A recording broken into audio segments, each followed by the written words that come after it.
Alright, everything seems to be in order. Stream is running. My water. We are going to do the traditional thing and just wait a few minutes for the stragglers to show up. Today is going to be an interesting stream in that we are just going to be going through the very bones of this game, of the app, to just let people know how all of this works. Going to be very bare bones. I'm going to assume for the most part that anyone watching doesn't know everything, and I'm also assuming that the tutorial wasn't as thorough as it could have been. It's been a while since I played the tutorial of the game, so I don't remember exactly what it covers. And I didn't feel like going through it on a new account just to check. So, if there's any issues with the sound, people in chat, please let me know. I'll try and fix that as soon as I can. Good morning, Care Bear.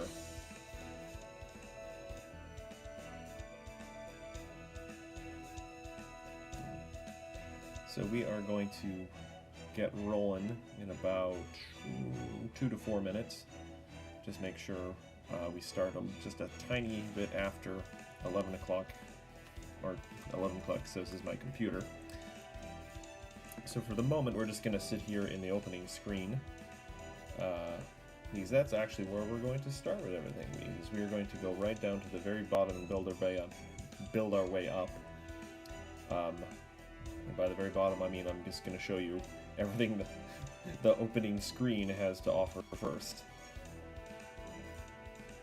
So, because there are a lot of little things scattered throughout this game. A good chunk of them I don't even use that often, but could be very useful and will be useful at some point during your career playing the game. So,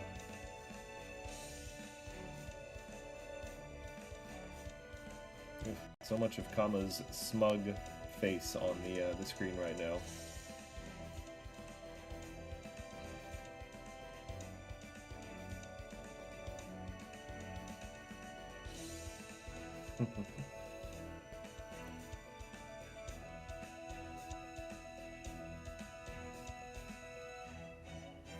Hope everyone is having a lovely Saturday. The weather where I am is pretty nice for once. Doesn't seem too windy, doesn't seem too cloudy. Hopefully we'll get a little bit of rain soon and it'll wipe away all this sand left over from the winter, but you know. Oh, congratulations on getting Boudica, Care Bear. Funny thing about Boudica, I was just reading that once you level her up enough and raise her bond level enough, it unlocks a skill, I think, or it makes her better at the later game, and she has a particular niche in that she does excessive damage. Oh, good morning, Adorka Bell. Good morning, lovely to see you. Boudica, in keeping with her lore, does a special amount of damage to targets with the roam tag. And that's a fairly small niche in the game. There's not a lot of characters with the roam tag, and they don't show up in a lot of stories. Lovely to hear from you too. But there is later on in the story a servant that shows up who can bestow the roam attribute upon enemies. And so you can just unleash Boudica on false Romans. I'm doing very well, thank you, Adorka Bell. Let's see, it is 11 o'clock, so we're going to give it about another just 2 minutes or so-ish, just to let any other stragglers show up. And then we're going to start from at the very bottom and work our way up, so as they say. I am trying right now to do something a little different, a piece of advice a friend gave me. I'm trying to drink more water, which they say should be helpful. I don't know what it is. On weekends, sometimes I wake up with a headache, and I don't know if it's because it's very dry in my apartment and I'm just dehydrated, or maybe I'm on my devices too much before bed. But I don't know, I'm trying to drink more water, adding a little lime juice. It can help.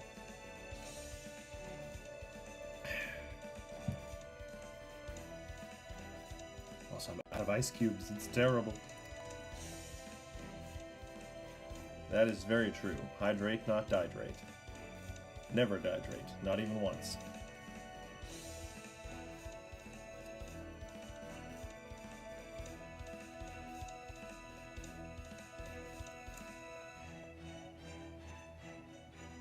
It's funny that there's only the 3 banners rotating at the top right now. Sometimes there are so many when they have like events and strengthening campaigns and news articles overlapping, but for the moment it's just the 3. For the moment, Adorka Bell, the only games that I have considered really doing any sort of streaming are Fate Grand Order here.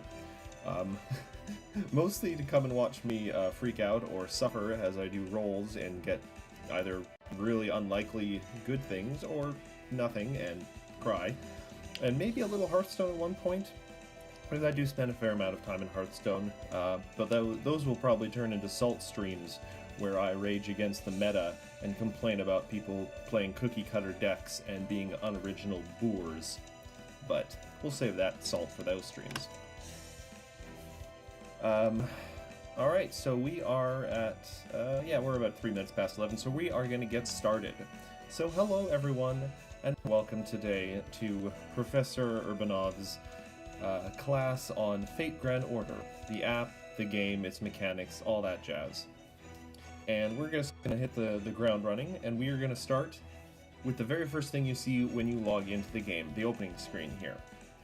And there's a fair amount actually going on here that you may not be aware of. And this is going to be a blanket statement going forward for all of this. I'm not going to try and pick and choose what I think you guys may know. I'm not going to necessarily explain the most basic things of how to click things or what a servant is or how combat works on the most basic level, but I'm going to try and be as all-encompassing in my education here as possible. So, to that event, we are going to start here with the opening screen, just by identifying some stuff. And we are going to start down around here in the corner with the stuff right here. So, in the very, very bottom left-hand corner of your screen, there are the command seals you get. And but mostly this is just to show how many command seals you have right now. Command seals recharge every day around 7 o'clock for me or something, or it may depend on what time zone you're on. But command seals are very useful in combat. They can allow you to instantly charge a character's Noble Phantasm for 1 command seal. You can instantly heal up a character to full for 1 command seal, or if your entire party is wiped out, it will give you the option to use 3 command seals to bring the entire party back to life with all their Noble Phantasms fully charged, even the backline characters, which can be very powerful, but then that means you won't be able to use that max ability for another 3 days, because it has to recharge. So, if you're really kind of trying to burn through content, it's important to keep track of when you're using your command seals and when they're going to recharge, because you may not want to wait a whole other day to have even a single one left. Next to the command seals, just the character portrait, which if you want, you can click on, and will show you all these lovely stats. It'll show your total number of servants, total number of craft distances, etc., etc. And the real important thing I find in here is down here in the middle of the bottom of the screen with your... Oh, didn't mean to click that. Just sort of... Alright. The login streak and total logins. Once you reach a certain point in the game, you get a big bonus of quartz, like, oh, you reached 100 days or something. And then after that, you will only get a bonus of quartz, which will be 30, which will be enough for a 10 roll every 50 days. Oh, thank you for the tip, Adorkabell. I am new to this, so that will be very helpful. Much appreciated for the tip. So it's the free 10 roll every 50 days can be very nice and can be very useful for planning, especially if you are trying to use all your normal quartz income to save for a bigger thing, like I am. Yeah, this is really just a little summary of your thing. You can set a cute message underneath your name there. It doesn't really matter what it is. Alright, so we're going to go back to the menu. Now, one of the most important things, though, that's displayed in the front screen here is your AP, which you guys may be familiar with already.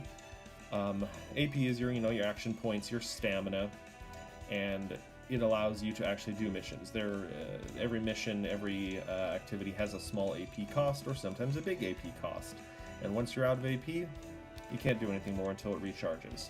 I think you get like 1 AP point back like every 4 minutes or something, so it does recharge at a reasonable rate. I have reached the point though where a good night's sleep doesn't recharge all my AP because the total AP you have goes up as you level up. I'm at level 130, so I have like 138 AP now.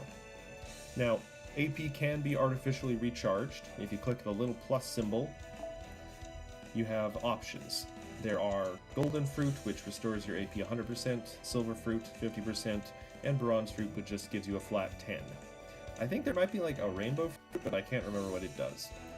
And fruit are often just rewards for completing missions or doing events and the like. If you do enough events, and you don't just mainline this game constantly, you will eventually get enough golden fruits that you'll never have to worry about running out of AP, really. Don't ever use quartz to refill AP, it's painful to think about, just don't do that. And a trick that you can kind of do too, if you're good about planning early on, is you can almost kind of predict when your AP will refill in full, because when you level up from your master levels, it refills your AP up to 100. So if you only have like a little bit of AP left, but you know you are going to level up really soon, and if you know you're going to have plenty of time to keep playing, just, do one more mission and it'll bing your AP back up to full. But the tricky part is I would recommend not doing that right before you say go to bed or something, because then all that lovely recharge time for your AP is kind of wasted. Anyway, moving on quickly, I want to get to other parts of this menu. We have the present box, where when you get special items for like logging in or through special events, it'll end up in your present box, and you can just go ahead and claim there. If you're worried about running out of room in certain places where materials or servants are stored, you can just leave them in your present box for a while. They stay in there for like, I think, like 100 days or something. Next to that is the clipboard, which manages your missions. I'll click on that.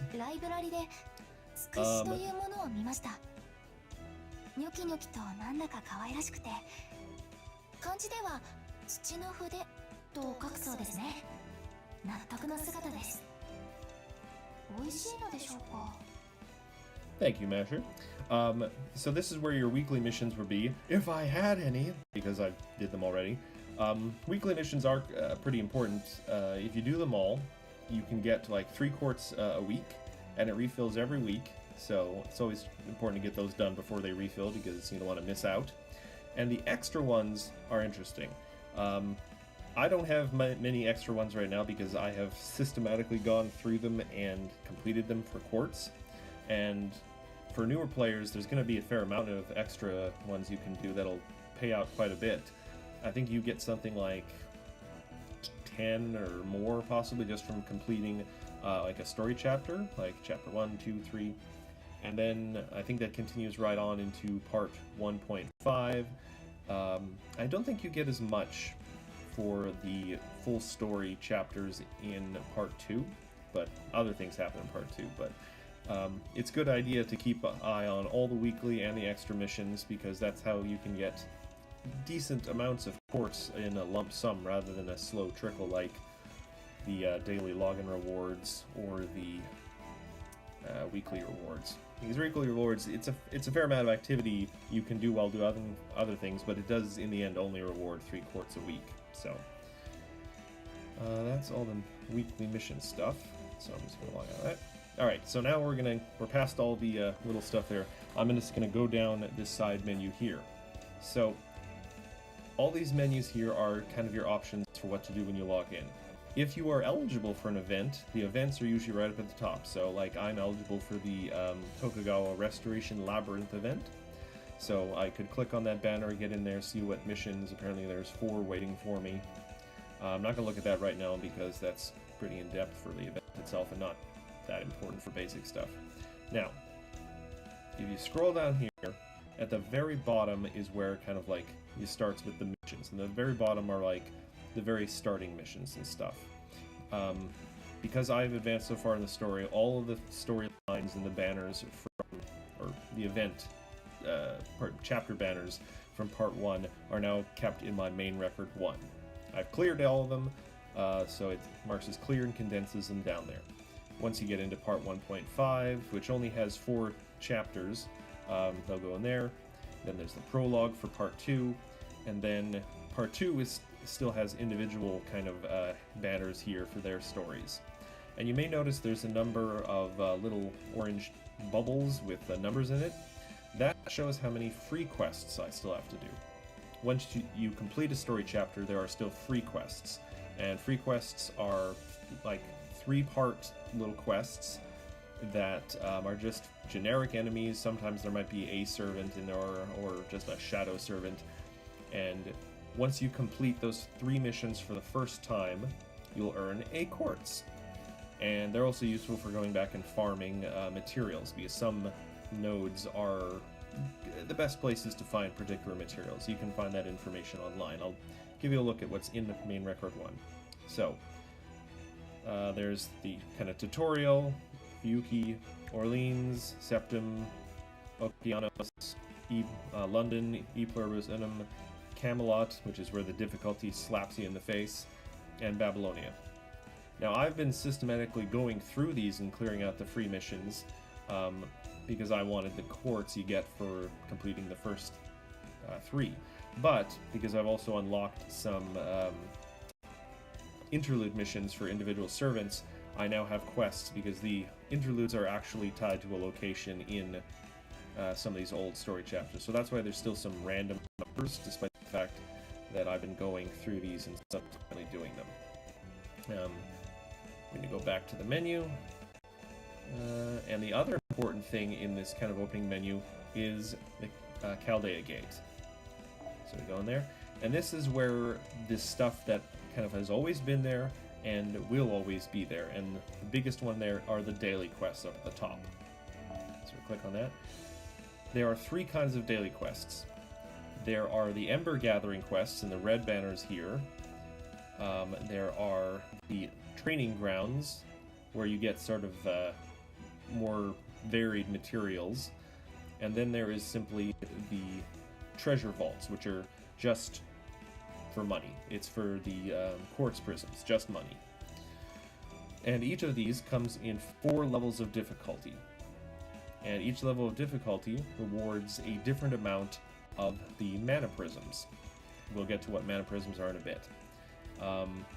And every time you do one of the difficulty levels for the first time of the day, you get the corresponding number of mana prisms that are listed there, but you only get that the first time. After that, you still get all the rewards from defeating the enemies, but you don't get the nice mana prisms. Now, these rotate on a daily basis, and there's for the Ember Gathering ones, there's always kind of a mix of servants. There's usually a couple classes, and they sometimes throw in berserkers as well. And then some days there's just a question mark where it's just a random assortment. The types of enemies in there are actually all the same. They're all these just the hands, but their classes get changed. So, excuse me, sorry. I need a glass of water there. Those will show you what kind of embers are going to drop, and the higher difficulty ones will drop the gold embers much more often, and then it goes, as you go down, it gets more silver and then bronze. So if you want the best bang for your buck, the top one, but it is level 40 recommended levels for your battles.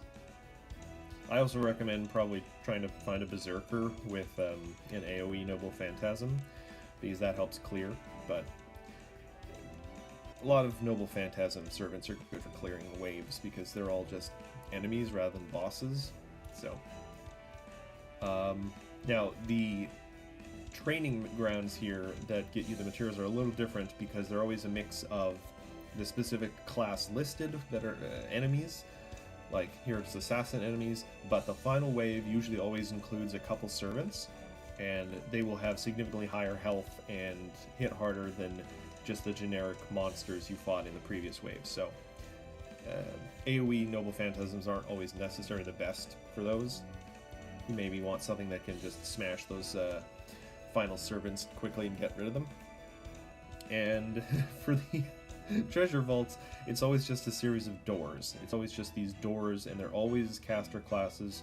So if you have a rider, very useful here. So we're going to go out of that again. And then down here are just interludes and rank up quests. Interludes are usually unlocked by getting a servant to first level ascension, or sometimes second. It varies. It'll show you down below what you need. And then you also have to usually get them to like bond level 1 or 2. And I'll go into bond levels in a bit. And then interludes are usually just a little story quest where you get to hang out with the character in question, do some questing with them, and you get to know them a little better. They might reveal a bit of lore or hint about future lores. Very rarely there will be an element to interludes. You can see here with the one I haven't unlocked yet for Fergus that there's this gold coin thing, and that will mean a slight upgrade to an ability or a stat or something. But most of the time, ability upgrades and ranking up is left to the rank up quests, which actually usually have no story at all in them, and it's just a series of battles, and usually pretty high ones, because you need to get the character to Ascension 4 usually to unlock these at all. So that's a bit of time investment, and you essentially almost have to have finished leveling up the character. But often these are very good because they completely upgrade or overhaul a skill and just make it better. And 2 quartz is nothing to sneer at. I have fewer of these unlocked at the moment because they are harder to get, because you need to get them up to level 4 Ascension.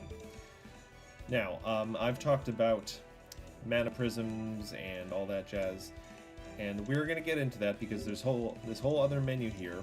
But to break things up a little bit, because this has just been me a lot of talking, we are going to do just some combat and rank up quests so I can explain some of the little intricacies of combat. So I really want to get Tamamo's rank up because I think it really makes her Noble Phantasm better, so we're just going to leap into that.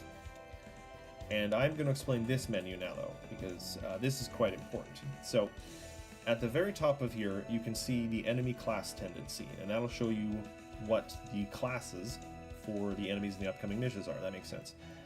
So we got Berserker and Saber up there. So, what that means is that, for those who aren't familiar with the kind of class weaknesses and strengths, you can click on this button here, Class Affinity, and that will bring up this lovely chart, which used to be a lot simpler. Then they added a whole bunch of extra classes. What you're going to see most often are the 6 classes over here in sort of the left of the screen: Saber, Archer, Lancer, Rider, Assassin, Caster, and just below them all, Berserker. It's like a lot of games where there are advantages and disadvantages to different types. And class advantage matters quite a bit, because not only would, say, a Saber be doing a lot more damage to a Lancer than other people, but the Lancer is also going to be doing less damage to a Saber. So you can actually have a high-level servant versus someone who's lower than them, but if they have class disadvantage, they're going to be much less effective, and they're going to be taken out a lot easier. So class advantage does matter quite a bit. So you're always going to want to try and have advantage. Which makes Berserkers an interesting case, because they always have effective damage against almost every class except some of the extras, but they also take extra damage because they're the glass cannon class essentially. So Berserkers can be good, but if your enemy is strong enough that they'll take the hits and not go down, the Berserkers may go down in a couple lucky hits, so be careful there. The other classes, a little more complicated, though they're a little more rare. And you may notice that the one at the bottom right, Shielder, is the class that belongs only to our lovely Kohai Mashu, which makes her very effective. because no one in the game does effective damage to her. She doesn't do effective damage to anyone else, but she's a defensive servant, so that works out great for her. So she's quite useful most of the time. Until part 2, where they changed her skills for not the best. Yeah, you were quite right, Care Bear. Berserkers can be great. They just require a little handling, careful. So, now this is the support servant screen. This is where you can pick a servant that, for the upcoming mission, that doesn't belong to you, belongs to someone else, so they've done all the heavy lifting of leveling them up. And you'll notice that there are a bunch of little floating arrows. Now, this one's going to be a little confusing because the Berserker kind of screws this all up. Usually, if it was just, say, Saber Servants we were going to go fight, Lancers would be with a little blue arrow down because they would be less effective, and Archers would have a little red arrow because they are equally as effective. But because everyone is both vulnerable and effective against Berserkers, all the arrows are up and down, so it's a little confusing. Berserkers always kind of mess up the math a little bit.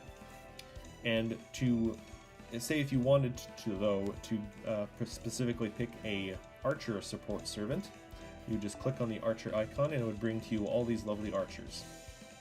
And you can hold down on the craft essence below the character portrait, you can hold down on the character to open up the thing and look at all their stats and everything. And on the left here, like near the character level and the friend point setup, it'll show you what level their skills are, what the colors of all the cards in the deck they bring. And you may notice on Artemis here, or pardon me, Orion, who is being hijacked by Artemis, you'll notice that the cards have different symbols on them. That's because people have applied command codes to them. We're going to get into command codes later. They're a little complicated and not terribly important on time, they're just a little extra. So, but we're going to deal with them later. Orion is funny, and don't get... I'll tell you about Superhuman Orion later, who's an entirely different character, and reminds me of Fred Flintstone for some reason. And also, an important thing is here, you will see the color, like the card type, and the level of their Noble Phantasm. Like for Orion here, it says TriStar Amor Mio level 2. And it's important to know what kind of Noble Phantasm is too, because sometimes you want an AoE one, sometimes you want a single target one, so you may want to hold down on the servant and check that out. And the other very important thing about the support servant screen is if I scroll down all the way to the bottom, you'll notice that now, for instance, Gilgamesh here, his Noble Phantasm name is now grayed out. That means that this person, though I can use their support servant, is not my friend. I haven't sent them a friend support, they haven't sent me one, and thus, even if I were to take their servant into combat, I cannot use the Noble Phantasm, which half the time is the reason you're bringing this servant, so it's kind of a drag. So, try and pick servants that you're already friends with, though, if you do pick one that you're not friends with, and assuming the battle goes well, at the end of the battle, you'll be given the option of sending that person a friend request, and they can accept, and then both of you will be able to use each other's servants, and I believe their support servants are just more likely to show up on your screen here, because that's why all the ones at the top are colored in with their Noble Phantasm names, because they're already my friends. I can use their servants to the height of abilities. So that means that along the top there, so we got Sabers, we got Archers, we got Lancers, Riders, Casters, Assassins, Berserkers. Now, this little symbol next to Berserkers might be a little confusing because it's not a class symbol. This is where all the other extra classes go. So we've got Avengers, we've got Alter Egos, we've got Foreigners, who you notice only have a red up, because while Sabers aren't doing effective damage to them, Foreigners do effective damage to Berserkers. And we've got Rulers too, who take damage from Berserkers and, do effective damage to Berserkers. So I think that's all the extra classes. Oh, and then there's Moon Cancers, which is just BB and like 2 other characters. One of which I don't think is even available in North America, so you'll never see her. And BB is quite the character. So, let's see, is there anything else here on this screen? And for instance, if you are looking for a very specific servant, like often I'll go to the Berserker tab and I'll look for Dear Raiko here because she has a AoE Noble Phantasm, and because she's a Berserker, it's going to be effective, so it's very useful for killing mobs of just regular creatures. She's good to bring along for farming, in my opinion, just because Berserker advantage, you can keep her alive, but sometimes she may not show up, and then you can do a thing up here where you update the list. And then it's, oh, look, there she's now at the top near. Different player, different craft essence, but still. Now you can't just keep hitting update, it makes you wait for a couple seconds, so it can be useful though if you really are looking for a specific servant for a specific fight. I think that is everything from this menu.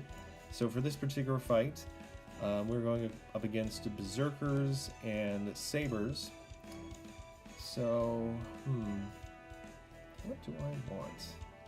I'm just going to go with Raiko with the craft essence that charges her thing to 100%. Yeah, I think this will be alright. Now, this screen is also important because in the back row here, these people may not see, like these last 3 on the right, these people may not even see combat. And that can still be useful to pick carefully which ones, because they are still going to be gaining bond levels. And bond levels are important because it will, as mentioned previously, unlock interludes and will also probably help with... I'm not sure if it actually affects rank up quests, but it couldn't hurt.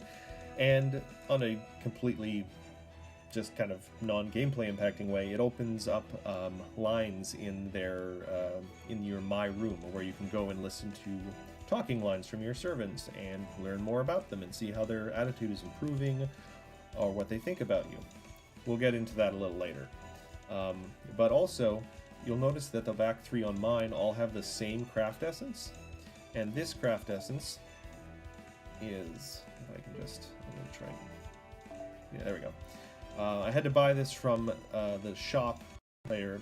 It really is not terribly great craft essence in terms of combat, but it does increase bond level. And it's only by 1%, but that does build up over time, and especially since the people at the back aren't doing anything, I think it's a good thing. Especially right now where I'm trying to unlock a whole bunch of interludes, I want to get these people's bond levels up as quickly as possible. And one other thing I want to explain about this menu just before we get into the fighting, thank you for bearing with me, is the total cost. Now you see down here at the bottom on the right, there's the start quest, but next to it, there's the total cost. Now, servants have costs. Let me think, how do I do this? Like a 4-star servant has a cost of like 12, and it goes down from that and up from that depending on their rarity, but craft essences always also have a cost. So there's a maximum amount of cost that you can bring into a battle depending on your level, and that kind of restricts you kind of early on, because you can't just put all of your best servants there, your highest level ones, with the highest level craft essences. You don't have enough cost points, essentially. And you get cost points by leveling up, but at times that will mean that you will, say, have to equip a servant with a slightly less than ideal craft essence. Like, in my second slot here, we have Ibaraki, who is the best banana. And she's a 4-star servant, a Berserker, and I like her, but we've also equipped to her only a 3-star craft essence, the Dragon's Meridian. And it gives decent stats, and it does start your battle with your MP charged at 50%, which I think is one of the better 3-star craft essences. I have much better craft essences, but it's only a 3-star, so it only costs 5.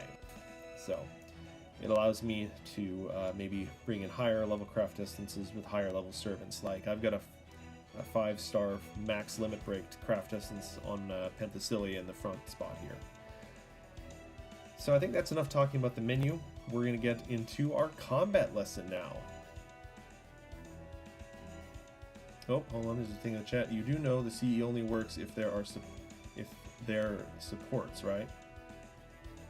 I may not have known that. Is the tea time only work if there's a support?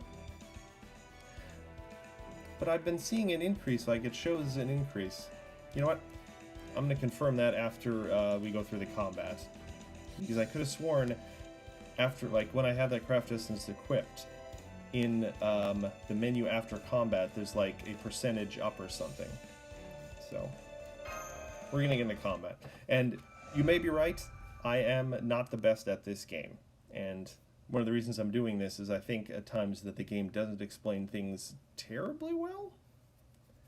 But we'll get there. You may be right. Alright, so now we're in combat, and that means time for more talking. I'm going to assume, this is one of the few things I'm going to assume, that people know how the skills work, for instance. Like, you click on it, they have abilities, you can read the abilities. They have a cooldown, and so the ability only lasts for a certain while, and then you have to wait until it comes up again. There's a lot of different skills, and they all have a lot of different effects. But those are the things you can kind of read and get familiar with as you play with your servants. I'm not going to go into it too much there. But one thing I do want to cover is something that I'm almost certain the game doesn't really tell you about much, and there's actually no indication about this when you actually play. But let's see. So I want to line up an attack, and I could do Raiko's Noble Phantasm, blow these guys away, but I'm not going to do that. But so I want to get the most damage, let's say, out of this particular combat. But I don't have 3 red cards, which means I can't do a Buster Chain, because when you do, 3 color card combinations, all the same color, it gets a bonus. If I did all 3 red cards, the damage for all the cards would be increased. But I only have 2 red cards, and then a blue and 2 greens. But what I can do, if you select a red card first, and I'm going to go with Penthas, is that the first card in the set of 3 will have an effect on all subsequent cards, regardless of what color they are. So I'm going to then pick a red card first, and then I'm going to pick Raiko. You know what? Just in case, I'm going to pick Ibaraki's green card, and then Raiko's red card third. Because that means the red card going first will add a little bit of damage to the green card, and I'm glad I did that actually. It allows Ibaraki to finish that off.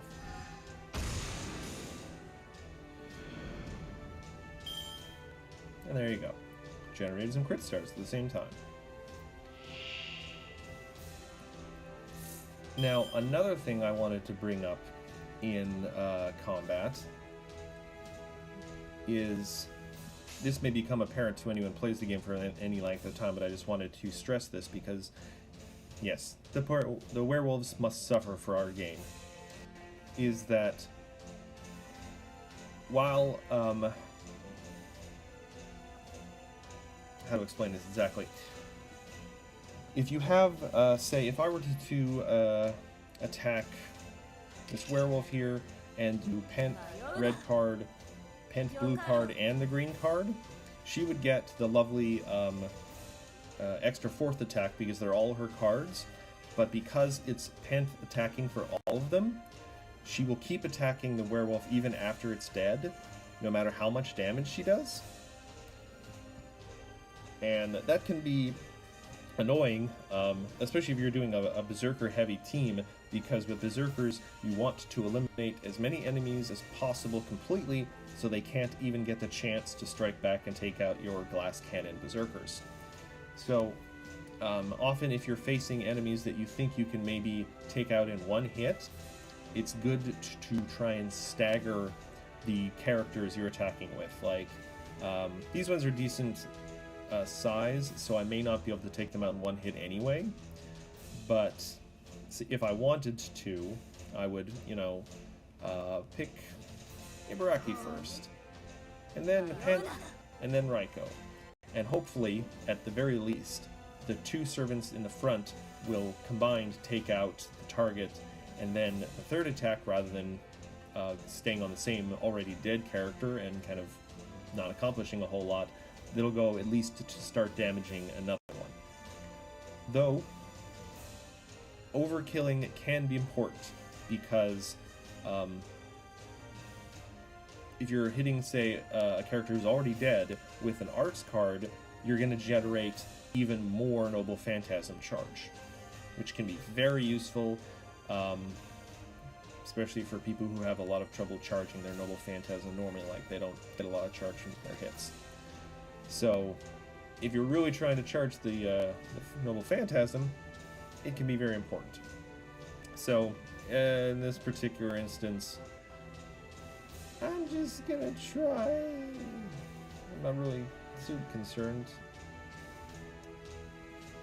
I'm just gonna try and get Pent an extra bit of charge. So I'm going to actually throw caution to the wind. I'm going to put up Ibaraki first to get subsequent cards more Noble Phantasm charge. Second is Pent to try and just body the thing. And then third, maybe try and get some overcharge on the Noble Phantasm by hitting someone who's already dead. So, see how that works.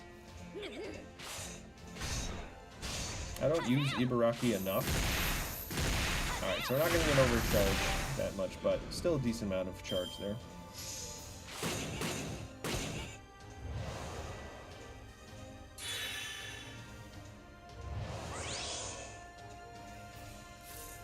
Oh, and this is the joy you see when you run all Berserkers. It's just all red cards. So I'm just gonna...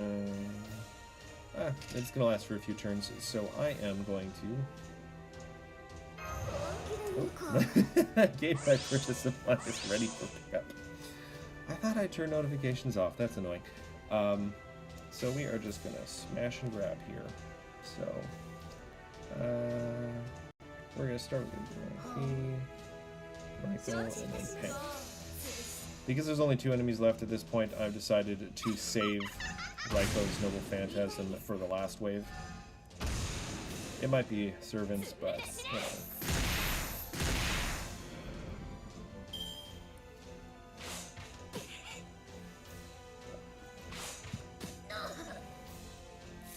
Alright.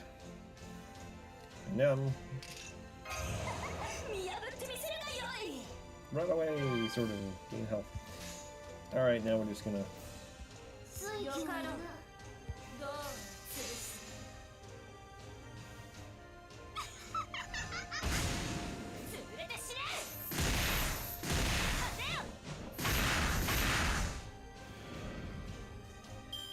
The graphics are surprisingly good for considering how old this game is at this point.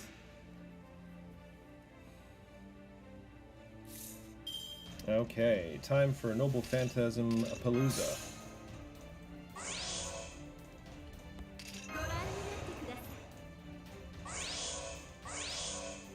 It should be noted, and I think I remember learning this one time and being mildly surprised, that while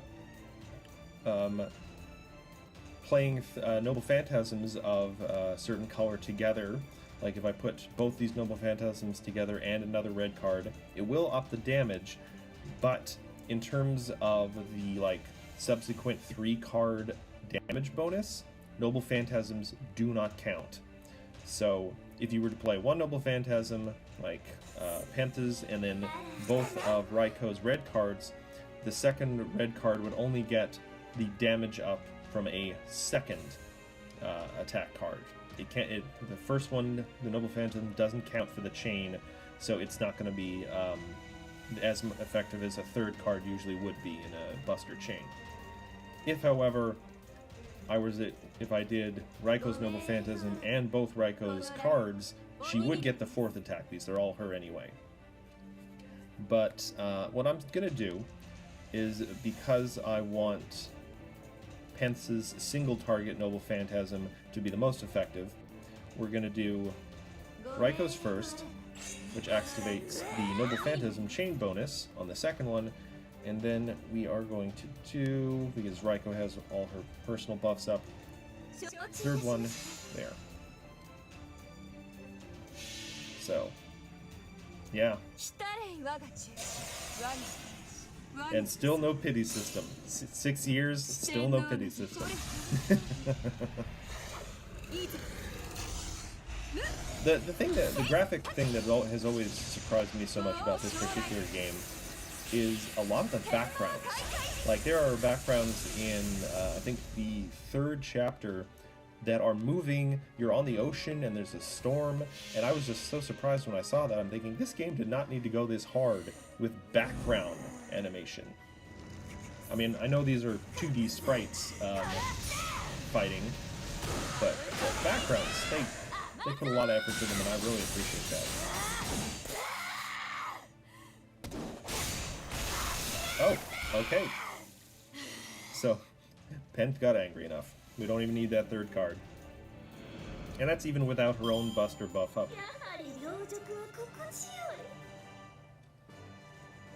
Alright. See, here's the thing.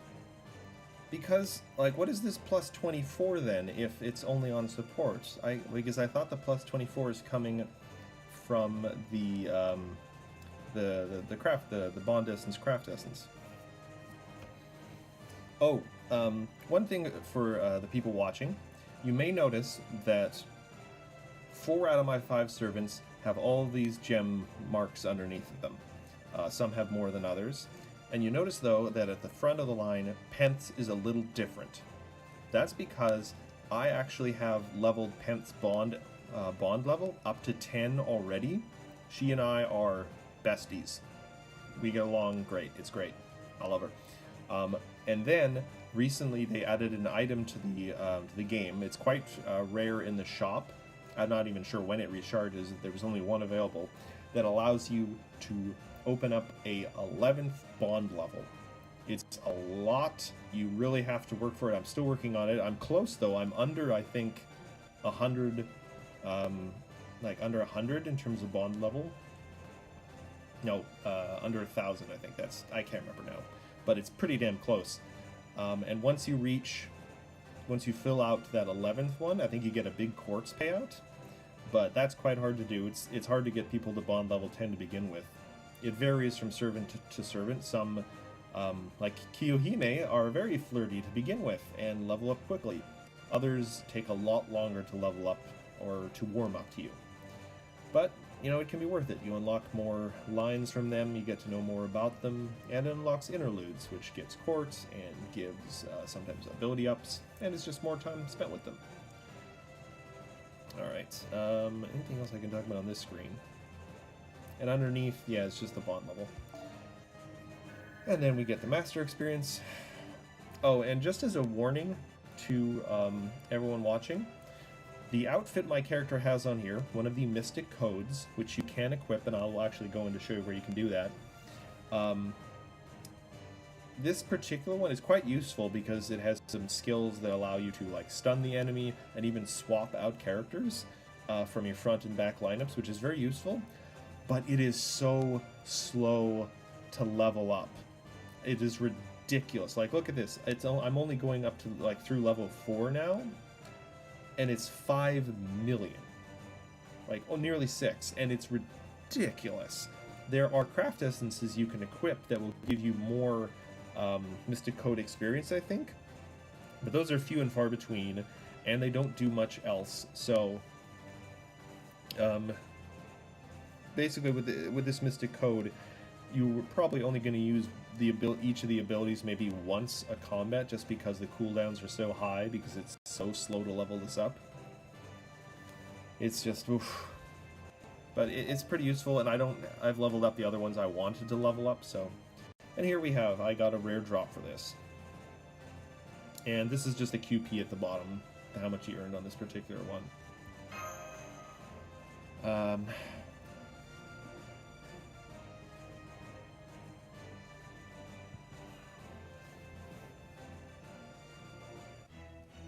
Alright, so that was our little combat break. And now I'm going to go back to the boring, grindy stuff. MASH can be a little funny in terms of leveling up, in terms of both bond levels and like her actual level, because at numerous points throughout the story, there's a cap for her, because her kind of progression as a character is supposed to be tied to the story. Unlike all the other servants, who is, I guess, you're assumed you're doing other things with, MASH only really grows and changes as a character as the story progresses. Because she's with you all the time there. She's one of the only characters that is canonically in the story with you. So they wanted to ensure that you can't, like, you know, max level her through crazy grinding on the first day, and that would screw up the story. So next thing we're going to go over is this lovely button down here at the bottom left, the menu. Now, there's a lot of stuff in here. Several of it, though, you're not going to be dealing with a lot unless you really want to. So we're going to start with the least used stuff on the right with My Room. Now, I don't actually spend a lot of time in here, so there's not a whole lot I can tell you, but there's important stuff here, like there's the issue transfer number, which this is actually quite important. Hopefully you'll never have to deal with it, but if you go to issue transfer number, it will give you a number one time, though the number I think never changes or anything, but that is what you need to do if your account has a problem. Like if your machine breaks, if there's a problem with your account, you can contact customer support, you give them that number, I think, and they will help you restore your account from that. Because, and this is an important point too, and I learned this and I was a little annoyed by it. I think it's because FGO is an older app, like 6 years I think chat said, it does not sync across devices. If you have an account on, say, your phone, it's only on your phone. You can install the game on your tablet, it will be a different account. So that's why you need to be maybe a little picky about what device you want to play it on. If portability is very important, yeah, go on your phone and everything. I wanted it to be on my tablet, so. Game options, I'm sure you can figure that out. Help, change